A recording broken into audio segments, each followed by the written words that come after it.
Hey guys. So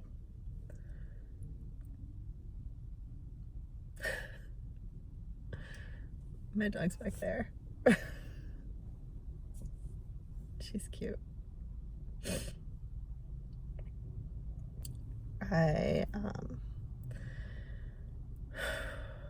I'm struggling right now. I'm struggling. It's been about a week and a half since Jack got out of rehab, and he is not doing well. He's still drinking. He started drinking the night he got home. If you watched my previous videos, there was a lot of arguments and fighting. I was demanding that he get sober for us to continue our relationship, and he was demanding that I allow him to track me on a tracking app because he doesn't trust me and thinks I'm hiding things all the time, which I'm not. But I can't,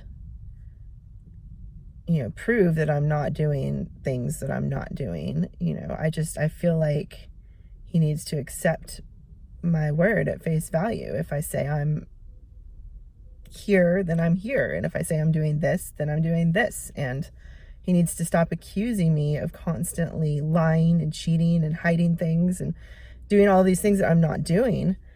And I wouldn't let him watch me on the tracking app anymore. And so he had told me to get out. And I said, okay, fine. Because it wasn't negotiable.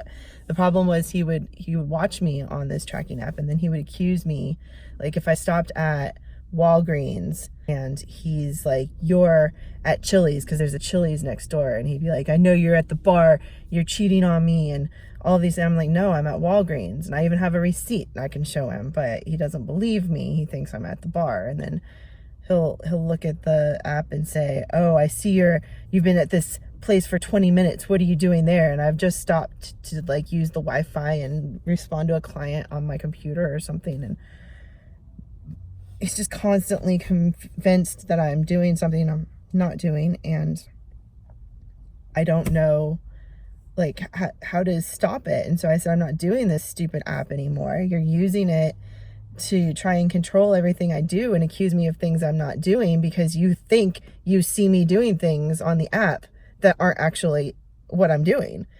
And so I won't put the app back on my phone. And so he told me to get out. And so I got out. I put all my stuff in storage and I rented a room for 2 weeks. And then he came home, and we were kind of, I was just kind of feeling it out and seeing if he was going to stay sober and if we were going to start working towards reconciliation. And he immediately started drinking, and I knew it was going to go downhill from there. And I was really glad that I got my stuff out before he got home, so that it wasn't like this big dramatic me moving out while we're fighting kind of thing. Everything was out of the house, and I just had like a bag of stuff in my car, and I would stay there with him. And then I would leave. I would stay overnight, and then I would leave. And that way, he knew I was at home with him, but I still had, my stuff in a safe spot. I had a safe place to go to if things got bad and I needed to leave. So we went about a week and a half, and he's been drinking little bits. Of course, I don't expect it to stay little. It's going to progress back to where it was before, I'm sure. But, I was trying to keep him going to meetings, and he didn't like meetings. He didn't want to go to AA meetings. And then he went to his therapist, and he didn't like his therapist, and he's just not doing it. He doesn't want to stay sober. He feels like he was forced into it. He doesn't like meetings. He doesn't like his therapist. He's already back drinking. And, so what am I supposed to do? So I, told his mom. I told his mom that he was still drinking.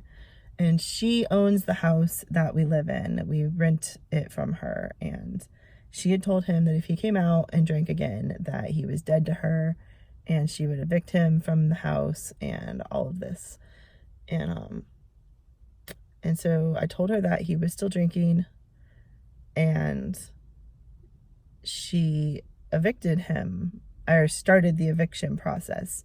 Now, I don't think she's actually going to evict him because he has a 6-year-old daughter, her granddaughter, and he has nowhere else to go.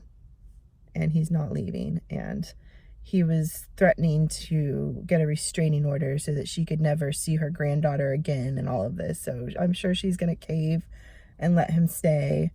But it pretty much ended our relationship. And that's, I guess, just what it is. So I luckily had all my stuff out of there to begin with, and he's blaming this all on me. I got him kicked out of his house. I ruined his life, and I ruined his daughter's life, and I'm the worst person in the world. And I'm like, this is all because you're drinking, Jack. I mean, you can blame me all day long, but it's because of what you're doing. You're choosing alcohol, and he doesn't get that. He doesn't see that at all. He has literally told me, I'm choosing alcohol over you. That's what he said to me. He said, I'm choosing alcohol over you. He is so angry at me for telling his mother that he's still drinking. He hates me and he wants me out of his life. And I'm sure he'll probably calm down and we could potentially keep this merry-go-round going for however long. But it's just gonna it's like a cycle, and it's just gonna keep happening. So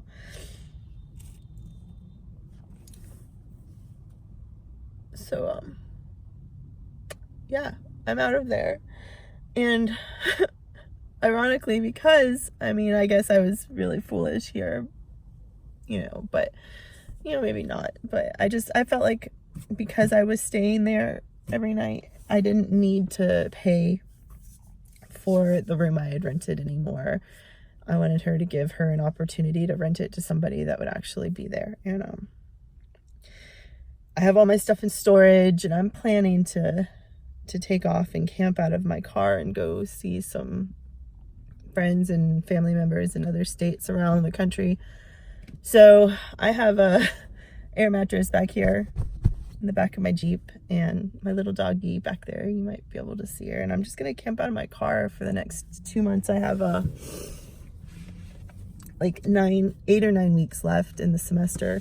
So I've got to finish that. And I'm just going to save my money and stay in my car so that I can hit the road as soon as I'm done with finals and start traveling. And so that's my plan. I'm going to travel and hit a lot of national parks, see some family in North Carolina, see some family in Oregon, see some family in California. I'm just gonna drive around and see all of the people that I haven't seen in a very long time because I've been down here in Florida.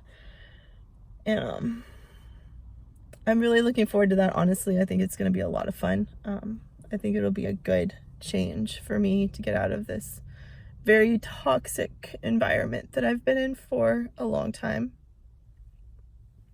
Almost 1.5 years now. And so yeah, that's the plan. I'm a little bit weepy right now, I guess, because we just had a talk on the phone, and he's just so mean. He's so angry at me, and he blames me for everything. And I don't let him blame me for everything, because I know that this is all because of his choice to choose alcohol. And I get it. It's not my fault. This is on him, and I'm not taking the responsibility for that, but it hurts. It hurts because I cared a lot about him, and I really wanted him to get better, and I thought we had a chance. I really thought we had a chance. And I was wrong. Again. So I did my best. I did my best to try and help him. And I loved his daughter. And I wanted good things for both of them, but